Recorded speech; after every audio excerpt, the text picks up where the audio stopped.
नु'मिनु बिही व नतवक्कलु अलैहि व नऊज़ु बिल्लाहि मिन शुरूरि अनफुसिना व मिन सय्यिआति अमालिना मन यहदिहिल्लाहु फला मुदिल्ल लहु व मन युद्लिल फला हादिय लहु व अशहदु अन ला इलाहा इल्लल्लाहु वहदहु ला शरीका लहु व नशहदु अन्न मुहम्मदन अब्दुहु व रसूलुहु सल्लल्लाहु तआला अलैहि व अला आलिहि व अस्हाबिहि व बारका व सल्लम तस्लीमन कसीरन कसीरा। अम्मा बाद फ़बिल्लाहि मिनश शैतानिर रजीम बिस्मिल्लाहिर रहमानिर रहीम। ऐनमा तकूनू युद्रिकुमुल मौत वलौ कुंतुम फ़ी बुरूजिम मुशय्यदा।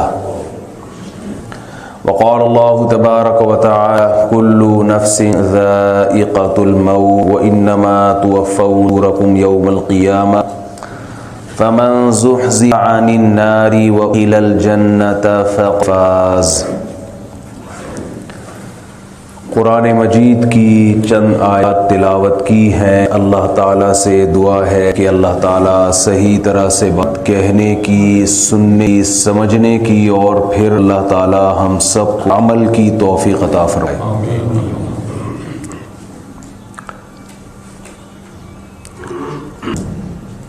अल्लाह ने हमें पैदा किया, ना हम अपनी मर्जी से आए और ना अपनी मर्जी से जाएंगे। यहाँ तक तो बात मेरा ख्याल है समझ में आ गई होगी। ना हम अपनी मर्जी से आए हैं, पैदा किसने किया है? अल्लाह ने। हल अता अलल इंसानी हीनुम मिनद्दहरी लम यकुन शैअन मज़कूरा। अल्लाह कहते हैं कि ऐ इंसानों, तुम पर करोड़ों अरबों खरबों साल गुजरे हैं, तुम थे ही नहीं। कायनात को बने हुए पता नहीं कितना अरसा हो गया, कुछ भी नहीं थे, मिट्टी। इन्ना खलकनल इंसाना मिन नुतफतिन अमशाज। अल्लाह की कुदरत हरकत में आई और मिट्टी को मुख्तलिफ मराहिल से गुजार के अल्लाह ने हमें पैदा किया। ये मिट्टी है जिसमें अल्लाह के कुदरत के करिश्मे हमें सुबह शाम नज़र आते हैं। हम अगर एक खरबूजा उठा के उस पर रिसर्च करना शुरू करें और साइंसदानों के हवाले कर दें और उनको बताएं कि इस पे तहकीक करो कि ये खरबूजा कैसे वजूद में आया, लेकिन ऐसे साइंटिस्ट के हवाले करें जिसने ना कभी बीज देखा ना कभी बेल देखी, बस एक जंगल में एक ज़हीन आदमी, उसके हवाले करें आप और कहें कि रिसर्च करो कि ये खरबूजा कैसे बना, तो वो कई साल तक खोपड़ी इस्तेमाल करता रहेगा। उसकी खोपड़ी में ये बात बोले भाई नहीं। वजह क्या है? वो खरबूजा काट के रिसर्च करेगा कि यार इसमें किन चीज़ों से मिलके बना है ये। मसलन देखें, एक ईंट अगर किसी के हवाले कर दी जाए ना, ये जो भट्टियों में यहाँ ईंटें बनती हैं, तहकीक की जाए कि भाई ये कैसे बना, तो वो उसको तोड़ेगा, उसमें खूरदबीन लगा के देखेगा कौन कौन से अज्जा हैं, पता चलेगा जी इसमें सीमेंट है, बजरी है, तो वो एनालाइज कर लेगा, उसके अज्जाई तरकीबी निकाल लेगा कि ये चीज़ें हैं जिनको आग पे पका के बनाया गया है। खरबूजे के बारे में क़यामत तक उसकी खोपड़ी घूमती रहेगी और उसे पता बोले भाई नीचे ये खोपड़ी में नहीं आ रहा है। फिर हो सकता है उन साइंसदानों में कोई माहिर पैदा हो और वो थ्योरी लेकर आए मार्केट में कि यार अरबों खरबों साल मिट्टी के मिलाप से फिर कुछ हुआ होगा, कोई चीज़ बनी होगी, वो तरक्की करते करते खरबों साल में खरबूजा बन गया होगा। वो ये थ्योरी क्यों लेकर आएगा? इसलिए कि वो इसकी हकीकत तक पहुंचने से आजिज है। उसने कभी बीज नहीं देखा, उसने कभी पौधा नहीं देखा, तो एक फर्जी नजरिया लेकर आएगा कि शायद ऐसा हो गया हो। फिर वो नजरिया यूनिवर्सिटियों में पढ़ाया जाएगा। हमारे यूनिवर्सिटियों के, कॉलेज के लोग जो साइंस से बेइंतहा मुतासिर हैं, वो उस पर यकीन करेंगे। लेकिन अगर उनमें कोई वाकई अक्लमंद हो, जिसको पैदा करने वाले से दुश्मनी ना हो, वो अक्लमंद कहेगा भाई ये अरबों खरबों साल में भी खुद से वजूद में नहीं आ सकता। फर्ज कर लो किसी ने बनाया है इसको, कोई है बनाने वाला जिसने बना दिया, हमें नहीं पता वो कौन है, खुद ब खुद नहीं हो सकता ये। आप जादू दिखाएं दुनिया में किसी के सामने, किसी जंगल क्या बल्कि सहरा में रहने वाले इंसान को बताएं कि देखो मैं तुम्हें एक जादू दिखाता हूं। वो जादू क्या है कि आपने एक बीज को जमीन में डाला, उसने नहीं देखा कभी पौधे बनने का अमल। वो बीज जमीन में जाता है। जादू कहां से शुरू होता है कि जमीन का सीना फटता है। जमीन में आप किसी भी चीज को डालें तो जमीन का काम है उसको खा के खत्म करना। सोना डालें, लोहा डालें, इंसान डालें, थोड़े दिनों में मिट्टी हर चीज को क्या बना देती है, मिट्टी की आदत है, जो डालेंगे उसको मिट्टी बनाएगी। लेकिन आपने कहा हो हम तुम्हें एक मैजिक दिखाते हैं, एक जादू दिखाते हैं। आपने खरबूजे के बीज को जमीन में डाल दिया। जादू क्या के बजाय मिट्टी उसको खा के खत्म करने के, उसमें से एक नन्हा सा पौधा निकलना शुरू होता है और वो जमीन के सीने को फाड़ डालता है। तो सहराई आदमी जिसने कभी पौधे बनने का अमल ना देखा हो, वो इस प्रोसेस को देखकर बेइंतहा हैरान होगा या नहीं होगा? कहेगा वाकई यार ये तो बड़ा जादू है। आपके यहाँ भी जादू खत्म नहीं हुआ। ये पौधा बढ़ना शुरू होता है, ये बेल है, इसमें बारीक बारीक कोंपलें निकलती हैं। उन्हें जो जगह मिलती है वो उस पर लिपट जाती हैं और ऊपर चढ़ने की कोशिश करती हैं।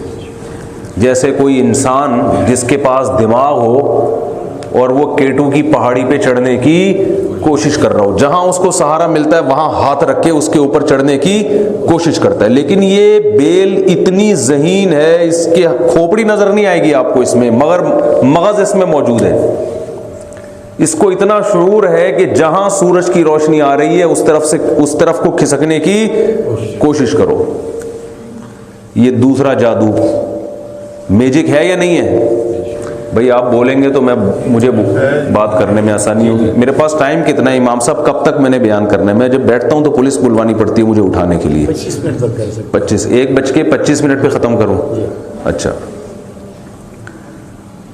तो यहाँ पंजाब की पुलिस भी बड़ी सुना है खतरनाक है। ऐसा ना आप बोले यार ये तो उठ ही नहीं रहे, मेंबर पे चिपक के बैठ गए हैं, बुलाओ यार मोबाइल।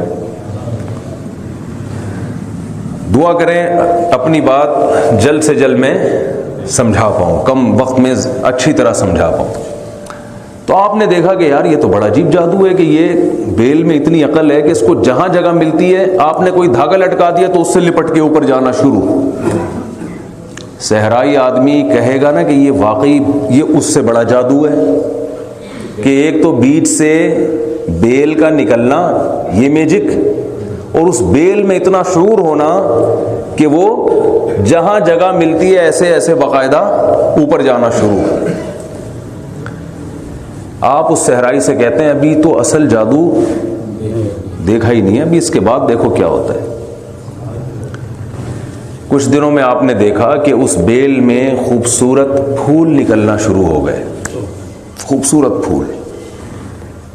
फिर हैरान होगा यार ये क्या है, ये तो बहुत बड़ा जादू है। आप कहेंगे अभी तो शुरू हुआ है जादू, अभी तो तमहीद, अभी तो कंपनी की मशहूरी के लिए ये, ठीक है ना, अभी तो सिर्फ चखाने के लिए। फिर उन फूलों में क्या हुआ कि वो फूल तितलियों को और मक्खियों को अपनी तरफ माइल कर रहे हैं, उनकी खुशबू भी, उनका रंग बरंगा होना भी। और तितलियों के माइल होने से फायदा ये हो रहा है कि नर और मादा फूलों का आपस में मिलाप हो रहा है, उनके जर्रों का। ये कुदरती अमल है। पौधे को नहीं पता कि ये मैं क्यों फूल निकाल रहा हूं, इसमें हिकमत क्या है, इससे तितलियां और मक्खियां मेरी तरफ राग़िब क्यों हो रही हैं। पौधे के कोई ये बात मालूम होती है? उसके पास तो दिमाग ही नहीं है ना, खोपड़ी नहीं है। आजकल तो जिसके पास खोपड़ी है उसके पास भेजा नहीं है, तो पौधे के पास कहां से, उसके पास खोपड़ी नहीं है तो वो कहां से दिमाग इस्तेमाल करेगा। भाई वजीर तालीम जब रिटायर हुए ना तो उनसे पूछा कि आप तालीम के बारे में इंटरव्यू लिया, तो उन्होंने कहा मेरा तालीम से क्या वास्ता भाई। उन्होंने कहा आप वजीर तालीम थे तो आपको एजुकेशन का नहीं पता। उसने कहा जब थे उस वक्त नहीं पता था, अब तो वैसे ही रिटायर हो गए। तो हमारे पास तो दिमाग होके भी इस्तेमाल नहीं हो रहा, और पौधे के पास दिमाग नहीं है मगर इस्तेमाल भरपूर हो रहा है। उसे पता है किस स्टेप पे मैंने क्या करना है। तो ये मैजिक है या नहीं है? अब जनाब तितलियां और पतंगे माइल होते हैं और नर मादा का मिलाप होके नीचे एक कच्चा सा फल पैदा होना शुरू। सहराई आदमी कहता है यार इससे इतना बड़ा जादू तो मैंने दुनिया में कभी भी नहीं देखा। आप कहेंगे अभी नहीं, अभी तो शुरू होगा जादू। बेल आखिर वो फूल गिरता है और कच्चा फल फैलना शुरू होता है, और होते होते होते होते वो ही खरबूजा बन जाता है, एक खरबूजा बन जाता है वो, और उसमें मिठास पैदा हो जाती है। सहराई आदमी कहेगा यार ये तो बहुत बड़ा जादू है, एक बीज से क्या पैदा हो रहा है। आप कहते हैं अभी नहीं, असल तो अब शुरू होगा जादू। आप जब उस खरबूजे को काटते हैं तो जो बीज आपने जमीन में बोया था उस जैसे सैकड़ों बीज उसके अंदर मौजूद है, और हर बीज में इसी प्रोसेस से गुजरने की सलाहियत। साइंसदान जान छुड़ा लेते हैं ये कह के कि अरबों खरबों साल में इत्तेफाक से ऐसा बीज वजूद में आ गया। खुदा की कसम खरबों साल भी गुजर जाएं, ऐसा जादू जो हजारों साल से चल रहा हो, ये बीज में खुद ब खुद ऐसे सॉफ्टवेयर इंस्टॉल नहीं हो सकते, नामुमकिन है ये खुदा का इनकार है, उसके साथ बगावत है कि उसके कमालात को देखकर बजाय ये कि उसके वजूद का यकीन किया जाए, आप उसका इनकार करके आप साइंसदानों से पूछ रहे हो कि खरबूजा कैसे बना। पैगंबरों से नहीं पूछ रहे जो खुदा के नुमाइंदे हैं जमीन में, वो बताते हैं कि ये अल्लाह ने पैदा किया है। मा कान लकुम अन तुम्बितू शजरहा, अल्लाह फरमाते हैं तुम्हारे बस में नहीं था कि तुम इन दरख्तों को अपने हाथों से पैदा कर लेते, तुम्हारे बस में नहीं है। तो ये एक बीज की मिसाल आप ले लें, यही हाल इंसान का भी है। इंसान वजूद में आया, साइंसदान हैरान है अब तक कैसे बन गया ये भाई। तो मुख्तलिफ किस्म के लोग पैदा हुए, ये हुआ था, बंदर था, फिर फलाना था, फिर एक पहले जर्म वजूद में आया, फिर ये हुआ, फिर ये हुआ, फिर बंदर बना। वो तरक्की करते करते कहाँ तक पहुँच गया भाई, कोई चौधरी बन गया, कोई वडेरा बन गया, कोई मलक बन गया। नहीं बन सकता, ये नहीं हो सकता। ये कोई ज़ात है जिसने अपनी ताकत और कुदरत से पहली मर्तबा बनाया है। तो अल्लाह कुरान में अपना इंट्रोडक्शन करवाते हैं, अपना तारुफ करवाते हैं। साइंसदान नहीं करवाएगा आपको खुदा का तारुफ, क्योंकि ये साइंस का टॉपिक नहीं है। हमारे यहाँ हमारी यंग जनरेशन हर चीज़ साइंसदानों से पूछ रही है। जो साइंस का टॉपिक नहीं है वो चीज़ें भी किससे पूछी जा रही हैं। मैं एक मिसाल से बात समझाता हूँ। मेरे पास सुबह शाम वालिदैन की कॉल्स आती हैं, वालिदैन मिलने के लिए आते हैं कि हमारा बच्चा बिगड़ गया। वो अभी थोड़ी देर पहले कॉल आई थी, आधा घंटा पहले, हमारा बच्चा बिगड़ गया, हमसे तमीज़ से बात नहीं करता, ना माँ का एहतराम ना बाप का एहतराम। तो हालांकि हमने उसको इतनी अच्छी तालीम दिलाई, इतना खर्चा किया उसके ऊपर, तो मुफ्ती साहब ऐसा क्यों हो रहा है? लगता है किसी ने कुछ कर दिया है। ये तो आजकल बहुत ही कॉमन लफ्ज़ है ना, बंदिश। ये तो रूहानी ड्रामेबाज जो हैं, ये तो इन्होंने तो कौम को इसी चक्कर में डाला हुआ है। मैं उनसे एक बात कहता हूं कि आपने बच्चे को जिस मॉडर्न स्कूल में एजुकेशन दिलवाई है ना, कि बच्चा मॉडर्न बनेगा, इंग्लिश फरफर बोलेगा, फिर उसके बाद मेडिकल साइंस में जाएगा तो अच्छा डॉक्टर बनेगा, इंजीनियरिंग में जाएगा तो अच्छा इंजीनियर बनेगा, तो स्कूल जिस मकसद के लिए बने हैं वो मकसद स्कूलों ने पूरा कर दिया। मैं उनसे कहता हूं आपका बच्चा फरफर इंग्लिश बोलता है, कह रहे हैं हमसे ज़्यादा अच्छी बोलता है। आपके बच्चे ने हो सकता है उर्दू अदब में भी महारत हासिल की हो, तो मिर्ज़ा गालिब को भी पीछे छोड़ दिया उसने। आपका बच्चा स्पेशलिस्ट बन गया किसी फील्ड में, बहुत अच्छा बन गया। मैं उनसे कहता हूं कि आप अपने बच्चे को स्कूल में जो एजुकेशन दिला रहे हैं उसमें फिजिक्स भी है, बायोलॉजी भी है, मैथ भी होगी, केमिस्ट्री भी हो सकता है, वो बहुत सारे टॉपिक हैं, लेकिन तमीज़, ये उस टॉपिक कोई सब्जेक्ट नहीं, बोलो ना भाई, है, तभी वो बदतमीज है। तमीज़ नाम का कोई टॉपिक आपको स्कूलों के निसाब में मिलेगा? आइए तमीज़ सीखें, कहीं मिलेगा आपको? उर्दू में तमीज़ कहते हैं, इंग्लिश में एटीट्यूड वगैरह और ये सब चीज़ें वो मिल जाएंगी। कस्टमर के साथ कैसे आपने डील करनी, ये जब आपको बिजनेस पढ़ाया जाएगा तो इसमें कस्टमर से डीलिंग कैसे होगी, तभी मैं उनसे कहता हूं आपका बच्चा घर में जितना मर्जी बदतमीज हो, कस्टमर के साथ वो बदतमीजी नहीं करेगा। उसे पता है बिजनेस के लिए ये चीज़ जहर कातिल है। जैसे एयर होस्टेस जहाज में मौजूद मुसाफिरों के साथ कितने अच्छे अखलाक से बात करती है, घर में भी करती है, ये नहीं करती, ये आप जहाज में उसके अखलाक देख के अंदाजा नहीं लगा सकते। बटन दबाओ फौरन आती है कि नहीं आती, और बिला वजह एक्सक्यूज नहीं कर रही होगी आपसे, बिला वजह एक्सक्यूज कर रही होगी, सॉरी कर रही होगी, हालांकि कोई आपकी तरफ से गलती नहीं हुई, लेकिन खामखा में एक्सक्यूज, यानी कोई गलती नहीं हो रही फिर भी माफी। और घर में गलतियों पे गलतियां हो रही हैं मगर माफी का कोई तस्वुर नहीं है। तो मैं उनसे कहता हूं, वालिदैन से कहता हूं कि बायोलॉजी का कोई टॉपिक तमीज और वालिदैन के हुकूक पर बायोलॉजी में आपको कोई मौजू नहीं मिलेगा। फिजिक्स में ये टॉपिक ही नहीं है कि अब्बा से कैसे बात करनी है और अम्मा से कैसे बात करनी है, शौहर के क्या हुकूक है, बीवी के क्या हुकूक है, औलाद के क्या हुकूक है, अल्लाह के क्या हुकूक हैं। ये फिजिक्स का टॉपिक नहीं है, मैथ का ये टॉपिक ही नहीं है। तो जो टॉपिक स्कूल में पढ़ाया नहीं गया तो आप उससे कैसे तवक्को रख रहे हो कि बच्चा मुझसे तमीज से बात करेगा? मैंने कहा ये तो आपने बदतमीज बनाने की पूरी कोशिश की है इसको। वो तो शुगर करो फिर भी अब्बा को अब्बा कह लेता है और अम्मा को अम्मा कह लेता है, क्योंकि मेरे पास तो ऐसी रिपोर्ट्स हैं कि बच्चा कह रहा है मैं पहले टेस्ट करवाऊंगा आप मेरे अब्बा हैं भी कि नहीं है, क्योंकि साइंसदानों पर ईमान है ना। ये तो महल्ले वाले कह रहे हैं आप मेरे अब्बा हैं। साइंस तो यही कहती है भाई, साइंस कहती है कि महल्ले वालों के कहने से अब्बा के अब्बा होने का, माजरत थोड़ी सी मैं ज्यादा ओवर हो रहा हूं लेकिन ये कि समझाने के लिए, साइंसदान क्या कहता है कि पड़ोसी अगर कहते हैं, सब कहते हैं, तुम्हारी बीवी कहती है कि ये तुम्हारे अब्बा हैं तो मान लो। साइंस कहती है भाई डीएनए से पता चलता है, साइंस का तो यही है। और अब्बा को बोलो आप मैं डीएनए कराऊंगा तो अब्बा में गैरत होगी तो वो घर से निकाल देगा आपको। तो हमारी जो यंग जनरेशन है ना उसने साइंस को खुदा बना लिया है। जो साइंस का टॉपिक नहीं है वहां भी किसको घुसेड़ रहे हैं? खुदा है या नहीं है, खुदा के क्या अहकाम है, वालिदैन के क्या हुकूक हैं, ये साइंस का टॉपिक नहीं है, ये मजहब का टॉपिक है। ये खुदा बताएगा हमें कि क्या जिसने पैदा किया है वो बताएगा। हर चीज हम स्कूलों से हासिल करने की कोशिश कर रहे हैं। तो अल्लाह हमें कुरान में बताता है, अल्लाह तौरात में भी बताता है, अल्लाह इंजील में भी बताता है।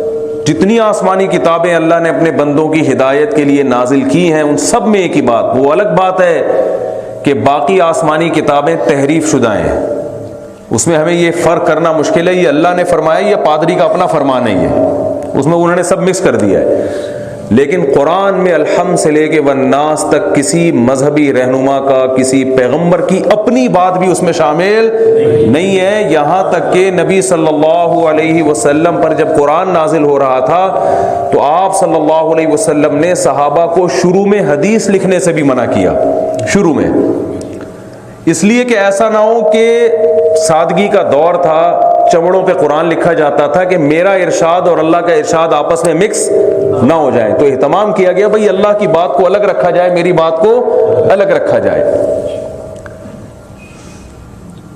तो वो कुरान हमें बताएगा कि हमें किसने बनाया, क्योंकि जब हमें बनाया जा रहा था हम मौजूद नहीं थे। वो कुरान हमें ये भी बताएगा कि हमें किसने बनाया, वो कुरान हमें ये भी बताएगा कि हमें क्यों बनाया। जैसे था ना, मुझे क्यों निकाला, तो ये कौन बताएगा भाई क्यों निकाला? जिसने निकाला वो बताएगा ना। ठीक है। जब भी दुनिया में कोई काम होता है उसके हम रीजन तलाश करते हैं ना, भाई क्यों, बड़ा काम हुआ है, निकाला गया तो क्यों निकाला, तो जिसने निकाला है वो बताएगा भाई इसलिए निकाला मैंने। तो दुनिया में किसी को निकालने से बड़ा काम यह है किसी को दुनिया में लाना और पैदा करना, ये उससे बड़ा काम है। आप इसकी तो रीजन तलाश करते हो, मुझे क्यों निकाला, उसे क्यों नहीं निकाला गया, ये क्यों हुआ, वो क्यों हुआ, लेकिन दुनिया में सबसे बड़ा वाकया जो मेरे और आपके साथ हुआ है वो हमारा दुनिया में आना। और हमें ये ही नहीं पता कि हमें क्यों लाया गया इस दुनिया के अंदर। गोरे के सामने इस सवाल का जवाब नहीं है, लिहाजा वो गलत जवाबात देते हैं। आप किसी गैर मुस्लिम से पूछें कि आपकी पैदाइश का मकसद क्या है। देखो मुझे एक बात बताओ कि जब तक आपको मंजिल मालूम ना हो आप रास्ते का तयन कर सकते हो कि किस ट्रैक पे चलना है मैंने? भाई सब नहीं बोले तो फिर मजा आएगा ना। जब तक आपको मंजिल मालूम नहीं है आप रास्ते का तयन कर सकते हैं कि मेरी लाइफ किस ट्रैक पे चलेगी। ये हो सकता है। आप गए, यहाँ लाहौर है ना, लाहौर स्टेशन गए, आप पूछ रहे हैं कि किस ट्रेन में बैठूं, तो अगला पूछेगा जाना कहाँ है, तो उसी हिसाब से हम ट्रेन बताएंगे ना आपको। एयरपोर्ट जाके आप कह रहे हैं कि किस जहाज में बैठूं मैं, तो कहेगा मुझे क्या पता, तुमने जाना कहाँ है, उस हिसाब से हम तुम्हें बताएंगे। भाई यहाँ पेशावर जाना है, कराची जाना है, कहाँ जाना है, तो उस हिसाब से हम आपको बताएंगे। तो आपकी लाइफ किन उसूलों पे गुजरनी चाहिए इसका तयन उस वक्त तक नहीं हो सकता जब तक आपके सामने हदफ ना हो कि मैंने जाना, मेरी लाइफ का मकसद क्या है। गैर मुस्लिमों से आप ये सवाल पूछे, मैं तो पूछता हूं और देखता हूं उनके कमेंट्स पढ़ता हूं कि वो क्या कहते हैं। कोई कहते हैं हमें एक दूसरे के लिए बनाया गया, हमें एक दूसरे के लिए बनाया गया। इसकी दलील क्या है कि हमें एक दूसरे के लिए बनाया गया? इसकी दलील क्या है? अगर आपको उसके लिए और उसको आपके लिए बुलाया गया ना, तो ये बिल्कुल ऐसे हो गया, यानी आपको उसके लिए और उसको एक दूसरे का तो मतलब मुझे आपके लिए बनाया गया और आपको किसके लिए बनाया गया। ये बिल्कुल बेवकूफ़ों वाली बात है। ये ऐसे ही है जैसे एक आदमी से किसी ने पूछा आप कहाँ रहते हैं, उसने कहा इसके घर के सामने। ये कहाँ रहते हैं? मेरे घर के सामने। और भाई दोनों कहाँ रहते होंगे? आमने सामने रहते हों। ये बिल्कुल इसी किस्म की बात है कि मुझे इसके लिए, यानी मेरा मकसद ये और इसका मकसद मैं। जो जिसका मकसद होता है ना, दूसरा फिर जरिया मकसद होता है, वो खुद मकसद नहीं होता। तो एक साहब थे, उन्होंने मुझे कहा कि मुझे अपने ख़ानदान के लिए, बीवी बच्चों के लिए बनाया गया, मेरी ज़िंदगी का मकसद क्या है, इनको खुश रखूं। मैंने कहा इसका मतलब ये अगर किसी कार हादसे में अल्लाह न करे बम धमाके में मर गए तो आपके तो दुनिया में आने का मकसद क्या हो गया, ख़त्म। तो अगला बम फिर आप पे फटना चाहिए। आपको चाहिए आप भी किस में हलाक हो जाएं, किसी धमाके में, क्योंकि आपको इनके लिए बनाया गया था। यही जब चले गए तो आपका तो जिंदगी का मकसद क्या हो गया। मेरा ख्याल है पुलिस बुलवानी पड़ेगी बात समझाने के लिए। अब लाहौर वाले भी ऐसे ही हो गए ढीले ढीले कराची की तरह। तो हाँ ना तो किया करें ना, जो मैं देखो ये कोई सही मकसद है कि मुझे इसके लिए और उसको। ये यूरोप में और अमेरिका में खुदकुशी का रेशो बहुत ज्यादा है, थोड़ा ज्यादा नहीं है, बहुत से भी ज्यादा है। इतना रेशो है कि आपकी सोच होगी। हालांकि वहां खुदकुशी की कोई वजह समझ में आती नहीं है, क्योंकि वो अगर हमारे यहाँ आके रहना शुरू करें फिर तो समझ में आ रहा है ना कि बहुत सारी चीज़ें हमारे यहाँ तो खुदकुशी की, किसी के 4-5 साले हों तो खुदकुशी के लिए काफ़ी है। 1 साल अफोर्ड करना मुश्किल है और इसके माशाल्लाह कितने साले हैं, 4 साले हैं, तो बस यही काफ़ी है खुदकुशी के लिए, टेंशन देने के लिए। तो हमारे यहाँ खुदकुशी के लिए बहुत सारी चीज़ें हैं, मगर खुदकुशी का रेशो बहुत कम है। स्वीडन और जापान टेंशन फ्री मुल्क हैं। स्वीडन में आपको टेंशन के अलावा दुनिया की हर चीज मिलेगी। आदमी इसी से पागल हो जाता है, पाकिस्तानी आदमी, के यार सारे काम ठीक ठीक क्यों हो रहे हैं मेरे यहाँ, कोई मसला ही नहीं है यहाँ पे। लेकिन आपको पता है रिपोर्ट क्या कहती है कि स्वीडन में खुदकुशी का रेशो सबसे ज्यादा है। क्यों? इसलिए कि जिंदगी का कोई मकसद उनके सामने है ही नहीं, तो गलत चीजों को मकसद बनाते हैं। अगर आपका कोई मकसद ही नहीं होगा तो आपको पता ही नहीं किस ट्रैक पे चलना है, तो बौखला जाता है इंसान कि करना क्या है मैंने। और अगर आपने गलत चीज को मकसद बना लिया तो वो हदफ अगर हासिल हो जाए तो उसके बाद नहीं पता होता कि अब क्या करना है मैंने। हदफ हासिल ना हो तो टेंशन में आदमी मर जाता है। माइकल जैक्सन का हदफ क्या था? दुनिया का सबसे बड़ा डांसर बनना। वो इस हदफ में नाकाम हुआ या कामयाब हुआ? कामयाब होने के बाद रिजल्ट क्या हुआ है? 50 साल की उम्र और बहुत बड़ा शो होने वाला है, रात को आराम के लिए सोया है, सुबह पुलिस भी उसको नहीं उठा सकी, ऐसा सोया है वो। और अब तक उठाने की कोशिश कर रहे हैं मगर वो उठने का नाम, बोलो ना भाई, नहीं ले रहा। इससे इबरत होती है दूसरे डांसर्स को कि यार ये क्या हो गया, हमारे साथ भी यही होगा। ये चीज इंसान को कहां लेके जाती है? टेंशन में, डिप्रेशन में लेके जाती है। और जो बेहतरीन डांसर बनने की कोशिश कर रहे थे बन ना सके तो वो तो वैसे ही टेंशन में है कि बनने के बाद भी ये अंजाम है, और बनने से पहले अगर नहीं बने तो भी जिस लिए दुनिया में आए थे वो हदफ क्या हो गया? खत्म। इंसान का ये हदफ नहीं है। तो ये लोग 2 लफ्जों में कहते हैं कि हमें इंटरटेनमेंट के लिए पैदा किया गया है। किसके लिए पैदा किया गया? लज्जतों के लिए, मजे उड़ाने के लिए। ये एक ऐसा हदफ है जिसके गलत होने पर बेशुमार दलाइल है। मेरे पास वक्त कम है तो मैं दलाइल देता, तो मैं अभी इसको नहीं बयान करूंगा कि ये गलत क्यों है। इसके तो बहुत सारे दलाइल हैं कि ये मकसद इंसान का हो ही नहीं सकता। तो बजाय इसके कि हम इधर उधर से मालूमात हासिल करें, जिसने बनाया है उससे नहीं पूछा जाएगा कि तूने हमें क्यों बनाया, वो सही बताएगा। वो कहता है खलकल मौत वल हयात लियब्लुवकुम अय्युकुम अहसनु अमला। उसी ने मौत और जिंदगी को पैदा किया। जिंदगी ऑटोमेटिकली खुद ब खुद पैदा नहीं हो सकती। एक रोबोट जो इंसान की तरह का है, जो बेजान होता है, वो आज तक खुद नहीं बना। तो वो रोबोट जिसकी आंखों में देखने की ताकत, जबान में चखने की ताकत, कान में सुनने की ताकत हो, वो रोबोट खुद ब खुद कैसे बन सकता है? तो इसलिए अल्लाह ने कहा कि खलकल मौत वल हयात, हयात और जिंदगी उस खुदा ने पैदा की है, और उसके बाद मौत को भी पैदा किया उसने। वो चाहता हमेशा के लिए रोबोट बना के छोड़ देता और कोई इसमें फॉल्ट पैदा ही ना होता। कंपनियां वारंटी लेती है कि नहीं लेती? लाइफ टाइम वारंटियां चीजों की होती है कि नहीं होती? अल्लाह इंसान को ऐसा बना सकता था कि इसकी लाइफ टाइम का मतलब क़यामत तक इसमें कोई फॉल्ट पैदा ना होता। ऐसे इसके स्टील के गुर्दे लगाए जाते और ऐसी स्टील बॉडी होती कि ये मर ही नहीं सकता था। लेकिन अल्लाह फरमाते हमने हयात और मौत दोनों चीजों को पैदा किया है। हयात ना होती तो भी मकसद हासिल ना होता, और अगर हमेशा की हयात होती तो डे ऑफ जजमेंट ना होता, अनाउंसमेंट की कोई रिजल्ट की अनाउंसमेंट ना होती, तो मकसद फौत हो जाता। वो मकसद क्या है? लियब्लुवकुम, ताकि वो तुम्हें आजमाए।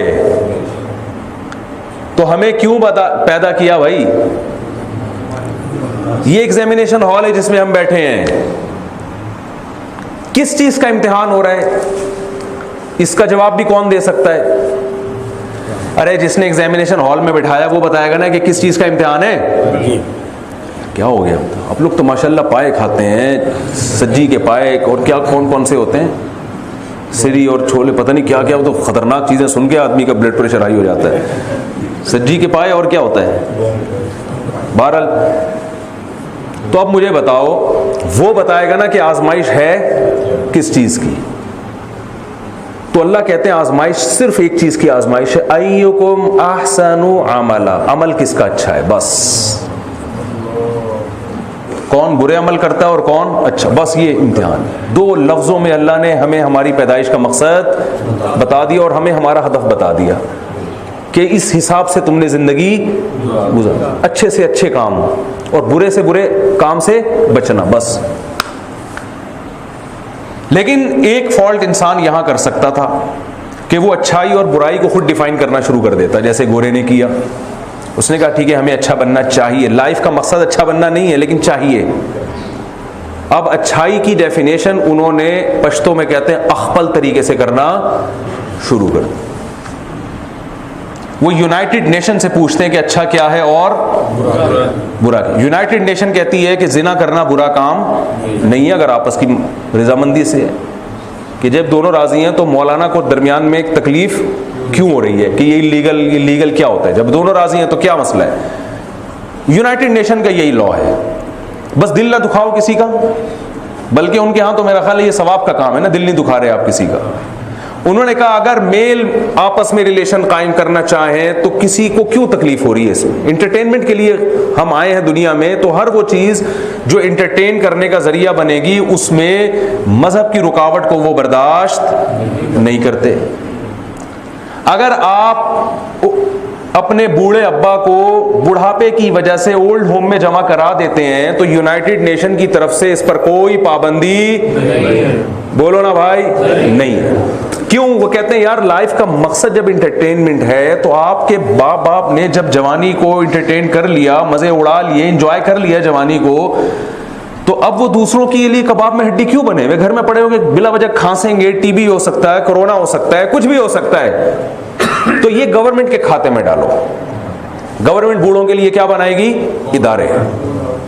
तो हाँ उनको जमा करा दो और आपकी तनख्वाह से टैक्स कटेगा और आपके अब्बा अम्मा पे खर्च किया जाए। मैं समझा पा रहा हूं अपनी बात? तो वो कहते हैं ये बुरा अमल नहीं है, क्योंकि उन्होंने यूनाइटेड नेशन से पूछा कि अच्छाई क्या है बुराई क्या है, तो यूनाइटेड नेशन ने कहा बूढ़े अब्बा अम्मा को घर से निकालना कोई बुराई नहीं है, इसमें कोई टेंशन की बात नहीं। लेकिन कुरान कहता है कि तुम्हें अल्लाह ने पैदा किया आजमाने के लिए, और आजमाइश किस चीज़ की है कि अच्छा कौन बन के दिखाता है और बुरे अमल से कौन बचता है।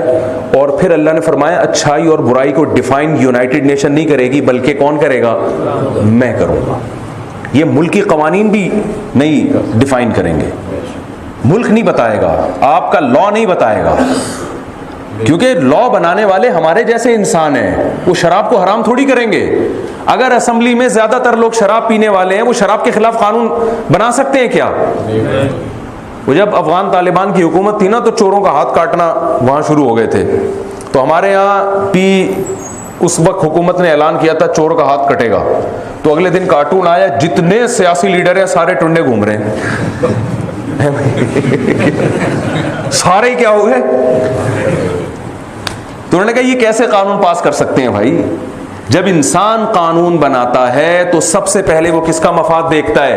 अपना। असेंबली में अगर इंसान कानून बनाएंगे तो सबसे पहले अपने आप को देखेंगे कि इस कानून की जद में हम तो नहीं आ रहे। लेकिन जब खुदा कानून बनाएगा तो वो हुक्मरानों में और अवाम में फर्क नहीं करेगा। वो अल्लाह अपनी मखलूक के इज्तिमाई मफाद देखेगा कि मखलूक का फायदा किसमें है।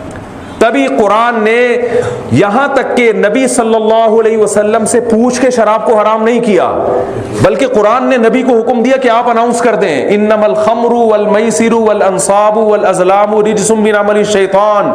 ए मोहम्मद सल्लल्लाहु अलैहि वसल्लम आप ऐलान कर दें शराब, जुआ, क़िमार ये तमाम चीजें नापाक हैं, शैतानी अमल है, फजतनिबू इनको छोड़ दो तुम। नबी सल्लल्लाहु अलैहि वसल्लम पैगंबर है। पैगंबर का माना सफीर। आपका काम कानून बनाना नहीं है बल्कि कानून को पहुंचाना है। और मुशरिकीन ने आप सल्लल्लाहु अलैहि वसल्लम से फरमाया कि आप इसमें थोड़ी सी नरमी कर दें, कुछ कवानीन में लचक पैदा कर दें तो हम सब आप पर ईमान ले आएंगे, कुछ थोड़ा सा कॉम्प्रोमाइज कर लें। तो कुरान में सूरह यूनुस में अल्लाह ने पैगंबर सल्लल्लाहु अलैहि वसल्लम से फरमाया कि आप इनको कह दें, मा यकूनु ली अन उबद्दिलहु मिन तिलकाई नफ्सी, मेरी ये मजाल नहीं है, मुझ में ताकत नहीं है कि मैं अपनी तरफ से इसमें तब्दीली कर दूं। इन अत्तबिउ इल्ला मा यूहा इलै, मैं भी उसी हुक्म को फॉलो करूंगा जो मेरी तरफ नाजिल किया जाए, ये मेरे लिए भी है। और वाला इन असैतु रब्बी इन्नी अखाफु इन असैतु रब्बी अज़ाब यौमिन अलीम, जैसे तुम्हें कानून तोड़ने पर अजाब का डर है, मुझे कानून तोड़ने पर इसी तरह अजाब का खौफ है अल्लाह की तरफ से। तो अच्छाई और बुराई क्या है? मुल्की कवानीन को फॉलो करने का इस्लाम ने हुक्म दिया है। मैं ये नहीं कह रहा कि कवानीन तोड़ना शुरू कर दें, लेकिन अच्छाई और बुराई को डिफाइन जो करेगा वो हुकूमत नहीं करेगी, वो कौन करेगा? वो अल्लाह करेगा जिसने पैदा किया है। हुकूमत का काम है उस कानून को नाफिज करना। पाकिस्तान एक इस्लामी कंट्री है, इसमें असेंबली में ये बहस बनती नहीं है कि शराब लीगल है कि इलीगल है, इसमें तो है कि इसको इंप्लीमेंट कैसे करना है, इसके सजा कैसे नाफिज करनी है इसकी। तो अच्छाई और बुराई को जो कुरान ने डिफाइन किया वो भी दो लफ्जों में, बस वो करके मैं अपने बयान को खत्म करता हूं। अल्लाह ने फरमाया अच्छाई किसे कहते हैं, उसके लिए 4 शर्तें हैं। 4 काम करोगे तो क्या कहलाओगे? अच्छाई, अच्छे यानी नाइस पर्सन, जिसे हम कहते हैं ना वेरी नाइस, कहते हैं कि नहीं कहते? बेहतरीन आदमी है। तो हमारा बेहतरीन कहने का मैयार कुछ और है, अल्लाह जब किसी को बेहतरीन कह दें तो वो मैयार कुछ और है। तो जन्नत अल्लाह ने देनी है तो अल्लाह जिसको सर्टिफिकेट देगा अच्छे होने का वो है अच्छा। उसमें 4 शर्तों में सबसे पहली सूरह बनी इसराइल में शर्त बयान की, वमन आरादल आखिरता, सबसे पहले आखिरत के इरादे से कोई काम किया जाए। नीयत क्या हो? खुदा को राजी करना। बाज दफा अमल बहुत अच्छा है, आप सैकड़ों गरीबों को खाना खिला रहे हो, अल्लाह की रिजा मकसद नहीं है, तो दुनिया तो कहेगी वेरी नाइस, बहुत जबरदस्त आदमी है यार, सुबह शाम देख के ढक्कन खुलते रहते हैं इसके, और हजारों लोगों को अपने खर्चे पे खाना खिलाता है। आप कहेंगे अच्छा है, यूनाइटेड नेशन कहेगी अच्छा है, महल्ले वाले कहेंगे अच्छा है, अल्लाह क्या कहेगा? अच्छा नहीं है, इसका मकसद मेरी रिजा नहीं है। तो पहली शर्त क्या है? मन अरादल आखिरा, नीयत क्या हो? दूसरा वसा, कोशिश भी करे, सिर्फ नीयतें लेके बैठा ना रहे। मेरी नीयत है कि मैं ये कर दूंगा, यतीम खाना खोल दूंगा, अस्पताल बना दूंगा, अब्बा अम्मा की खिदमत करूंगा, और नियत करते करते दुनिया से चला गया, अमल की कोशिश नहीं कर रहा, तो ये भी अच्छा नहीं। बोलते क्यों नहीं भाई? नहीं। कोशिश भी करे। तीसरी बात, वसा लहा सायहा, सायहा आखिरत वाली कोशिश, जिसको अल्लाह ने क्या कहा हो? आखिरत की कोशिश कहा हो। अखपल तरीके से आप अच्छा अमल करेंगे, आपकी नजर में अच्छा है, अल्लाह की नजर में सर्टिफिकेट नहीं मिला इसके अच्छा होने का, तो वो आपकी नजर में अच्छा होगा, अल्लाह की नजर में अच्छा नहीं है। आप मुझे एक बात बताओ, जुम्मे की नमाज में 2 रकतों के बजाय इमाम 3 रकतें पढ़ा दे कि 2 रुकू ज्यादा करूंगा, 2 सजदे ज्यादा हो जाएंगे, तो ये बहुत अच्छा हो जाएगा? हो जाएगा अच्छा? भाई इसलिए कि अल्लाह उसके रसूल ने बताया नहीं, इसको अच्छा कहा नहीं है। लोग अक्सर नौजवान फोन करते हैं, लड़कियां मसाइल पूछती हैं कि वो हमारा बॉयफ्रेंड है, मैं अगर उससे दोस्ती ख़त्म कर दूंगी उसका दिल ख़राब हो जाएगा, वो बद्दुआएं देगा, किसी का दिल दुखाना अच्छा काम नहीं है। मैं कहता हूं यहां सामने वाले का दिल तोड़ देना बहुत अच्छा काम है, इस पर आपको बहुत सवाब मिलेगा।